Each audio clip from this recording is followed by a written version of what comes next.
1000 টাকা বার্ধক্য বিধবা এবং প্রতিবন্ধী ভাতা মানে দিব্যাঙ্গ ভাতা দিত। আমি তাদের আপ টু ডেট করে দিয়েছি জুলাই পর্যন্ত, এবং আগস্ট মাস থেকে তারা 1500 টাকা করে পাবেন। আমাদের কমিটমেন্ট ছিল 2000 টাকা, সেটা আমরা করব। আগের সরকারের কাছে করা অ্যাপ্লিকেশনগুলো আমি নিইনি, আমার কাছে করা অ্যাপ্লিকেশনগুলো আমি নিচ্ছি। তাতে আপনার সরকার আপনার পাশেতে প্রচুর অ্যাপ্লিকেশন আসছে, এখানে সব এখনো ব্যাক অফিস ঠিকঠাক হয়নি, স্কুটিনি প্রচুর লাখ লাখ পিটিশন শর্টিং হচ্ছে। জনকল্যাণ শিবিরে যারা অ্যাপ্লাই করেছিলেন তাদেরকে নতুন বার্ধক্য ভাতা দেওয়ার ব্যবস্থা করেছি, এবং এটা 2000 পরে করেও দেব। প্রথম প্রায় 9 মাস পরে ওই 500 টাকা লক্ষ্মীর ভাণ্ডার চালু করে। প্রথম তারা 24 সাল পর্যন্ত দিয়েছে 1,52,00,000 লোককে, তার মধ্যে 3 লাখ পুরুষ ছিল যাদের পাওয়ার কথা নয়। তারপরে এসআইআর হয়েছে, অনেক নাম বাদ গেছে। আমি তো অভারতীয়দের টাকা দিতে পারি না, অবৈধ কাজ, জেলে যাওয়ার মতো মানে দোষ, অপরাধ। সেই কারণে আমাকে ভেরিফিকেশন করতে হচ্ছে। আমি ভারতীয়দের দেব। ইতিমধ্যে 1,46,00,000 আমি টাকা ঢুকিয়ে দিয়েছি, 1,45,64,772 জনকে।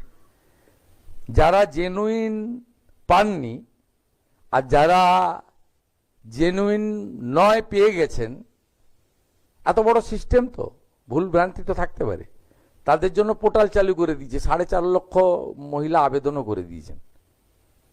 এইভাবে প্রত্যেকটা স্কিমে আপনারা দেখবেন, দেখুন ওই রিক্রুটমেন্ট যেগুলো আপনার 9, 10, 11, 12 হাফ ইন্টারভিউ, সেখানে জট ছিল কি ওবিসি 17% দেবেন না 7% দেবেন।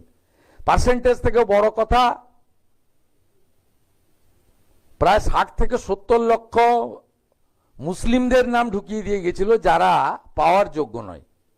তো আমরা সব মুসলিমকে তো বাদ দিইনি, যারা ভারত সরকারের ওবিসি তালিকায় যে মুসলিম জনগোষ্ঠীগুলো আছে তারা তো পাচ্ছেন।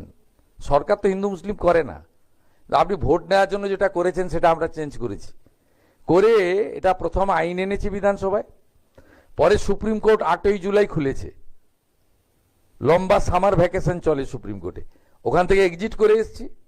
পিএসসিতে পার্টির লোক ছিল, তাড়িয়েছি। অনিল বার্মার মতো অনেস্ট আইএএস অফিসারকে করেছি।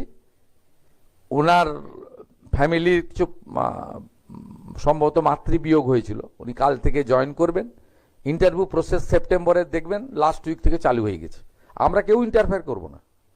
আপনি কখনো ভাবতে পেরেছেন স্কুল সার্ভিস কমিশনে রামকৃষ্ণ মিশনের শিক্ষা প্রতিষ্ঠানের মহারাজরা মেম্বার হয়েছে, আইআইএম এর লোক মেম্বার হয়েছে। আগে তো পার্টির নেতারা মেম্বার হতো। পুরুলিয়ার প্রাক্তন এমপি মৃগাঙ্ক মাহাতো মেম্বার, রানাঘাটের প্রাক্তন MLA doctor Tapas Mondal member,